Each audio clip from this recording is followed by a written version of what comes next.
শেষ জামানায় কিন্তু মুমিন ব্যক্তিদের মধ্যে অনেক মুমিন ব্যক্তির স্বপ্ন কিন্তু সত্য হবে, এটাও এসেছে। মুমিন ব্যক্তির স্বপ্নও কিন্তু সত্য হবে। কোরআনে এমনও দলিল আছে যে কাফেরের স্বপ্নও সত্যি হয়েছে। কোন সূরায় আছে কে বলতে পারবেন? কাফের ব্যক্তির স্বপ্নও সত্যি হয়েছে এমন দলিল কোরআনের কথায় আছে, কে বলতে পারবেন? হ্যাঁ, সূরা ইউসুফ কিনা আপনার? জি আশিক, ঠিক আছে, মাশাআল্লাহ। আশিক ভাইয়ের জন্য আমাদের একটা হাদিয়া থাকবে ইনশাআল্লাহ, আপনি আলোচনা শেষে নিয়ে যাবেন। তো ইউসুফ আলাইহিস সালামের যে ঘটনা সূরা ইউসুফ, সেখানে আছে যে অমুসলিম দুজন ব্যক্তির স্বপ্ন সত্য হয়েছে, হয় নাই? একজন এসে বলেছেন আমার মাথায় রুটি খেয়ে নিচ্ছে পাখি, আরেকজন বলেছে আমার হাতে ছিল শরাব, এই শরাব আমি পান করাচ্ছি রাজাকে, বাদশাকে। ইউসুফ আলাইহিস সালাম বললেন যে পান করাচ্ছে বাদশাকে সে নাজাত পেয়ে যাবে জেল থেকে, আর যার মাথা থেকে রুটি খাওয়া হচ্ছে তাকে শুলদণ্ড দেওয়া হবে। ঘটনা সত্য ছিল তো? আচ্ছা, এখানে এই দুই ব্যক্তি কিন্তু মুসলিম নন, তারা কিন্তু অমুসলিম। তো যেটা বলছিলাম যে আল্লাহর পক্ষ থেকে মুমিন ব্যক্তিকে সত্য স্বপ্ন দেখানো হতে পারে শেষ জামানায়, বেশি বেশি হতে পারে। তাই যখন ভালো কোনো স্বপ্ন দেখবেন শুকরিয়া আদায় করবেন আল্লাহর কাছে, আর যদি খারাপ কোনো স্বপ্ন দেখেন তাহলে কাউকে বলতে যাবেন না। খারাপ স্বপ্ন দেখলে কাউকে বলতে যাবেন না, বরং 2 রাকাত নামাজ পড়ে আল্লাহর কাছে আশ্রয় চাইবেন। আল্লাহ, আমি এই খারাপ স্বপ্ন দেখেছি, এর থেকে তোমার কাছে আমি আশ্রয় প্রার্থনা করছি। পবিত্র কোরআনুল কারীমে সূরা আলে ইমরান এর 19 নম্বর আয়াতে আল্লাহ পাক বলছেন, বা'দা আউযু বিল্লাহি মিনাশ শাইতানির রাজীম, ইন্না দীনা ইনদাল্লাহিল ইসলাম। আল্লাহ রাব্বুল আলামিন নিজে বলছেন যে নিশ্চয়ই আল্লাহর কাছে একমাত্র গ্রহণযোগ্য দিন বা জীবন ব্যবস্থার নাম কি? ইসলাম।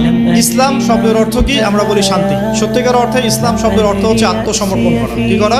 আত্মসমর্পণ করা। যে ব্যক্তি আত্মসমর্পণ করে, যে ব্যক্তি ইসলাম পরিপূর্ণরূপে পালন করে, তাকে আমরা বলি মুসলিম।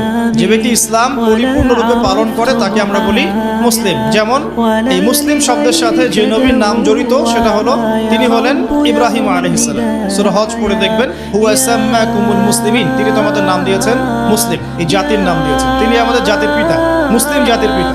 তো ইব্রাহিম আলাইহিস সালামের ব্যাপারে আল্লাহ পাক বলছেন, ইয ক্বালা লাহু রাব্বুহু আসলিম ক্বালা আসলামতু লিরাব্বিল আলামিন। যখনই আল্লাহ পাক ইব্রাহিমকে বলতেন আলাইহিস সালাম যে আত্মসমর্পণ করো, ইব্রাহিম আলাইহিস সালাম কোনো বিজ্ঞান যুক্তি দর্শন খুঁজতে যেতেন না। তিনি বলতেন আসলামতু লিরাব্বিল আলামিন, আমি বিশ্বজগতের প্রতিপালকের কাছে আত্মসমর্পণ করলাম। উদাহরণ দিচ্ছি, আল্লাহ রাব্বুল আলামিন ইব্রাহিম আলাইহিস সালামকে বলেছিলেন স্ত্রী এবং সন্তানকে জনমানব শূন্য কাবা ঘরের পাশে রেখে আসতে। ঠিক আছে, জানি তো আমরা।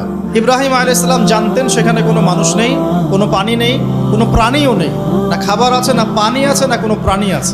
এরপরেও তিনি স্ত্রী এবং সন্তানকে সেখানে রেখে আসলেন। আল্লাহ পাককে প্রশ্ন করলেন না কেন রেখে আসবো, এর পিছনে কারণ কি, যুক্তি কি, দর্শন কি, জিজ্ঞেস করেছেন। ইয ক্বালা লাহু রাব্বুহু আসলিম, যখনই আল্লাহ পাক বলেছেন আত্মসমর্পণ করো, মেনে নাও, তিনি বলেছেন আসলামতু, আমি মেনে নিলাম, লিরাব্বিল আলামিন। আল্লাহ রাব্বুল আলামিন তাকে বলেছেন যে তোমার সন্তান ছোট, হয়তো বয়স হবে 10, 12 বা 15 বছর। আল্লাহ পাক তাকে বলছেন সন্তানকে জবাই করতে হবে। কি করতে হবে? জবাই করতে হবে। তিনি চলে গেলেন, সন্তানকে বললেন, ইয়া বুনাই, হে আমার সন্তান, যার নাম ইসমাঈল আলাইহিস সালাম, ইন্নী আরা ফিল মানামি আন্নী আযবাহুক, আমি আমার স্বপ্নে দেখেছি আমি তোমাকে জবাই করছি। কি করছি? জবাই করছি। আর নবীদের স্বপ্ন কিন্তু ওহী। নবীদের স্বপ্ন কি হয়? ওহী। ওহী মানে কি? আল্লাহর পক্ষ থেকে প্রত্যাদেশ, আল্লাহর পক্ষ থেকে মেসেজ। সবার স্বপ্ন কিন্তু ওহী নয়, নবীদের স্বপ্ন কি? ওহী। ওহী মানে আল্লাহর পক্ষ থেকে জ্ঞান, যেটা আল্লাহ পাক তার বান্দাদের মধ্য থেকে কিছু কিছু বান্দার কাছে পাঠান, বাছাইকৃতভাবে। কিভাবে পাঠান? আল্লাহ পাক ফেরেশতার মাধ্যমে পাঠান। নবীদের স্বপ্ন ওহী। আর শেষ জামানায় কিন্তু মুমিন ব্যক্তিদের মধ্যে অনেক মুমিন ব্যক্তির স্বপ্ন কিন্তু সত্য হবে, এটাও এসেছে। মুমিন ব্যক্তির স্বপ্ন কিন্তু সত্য হবে।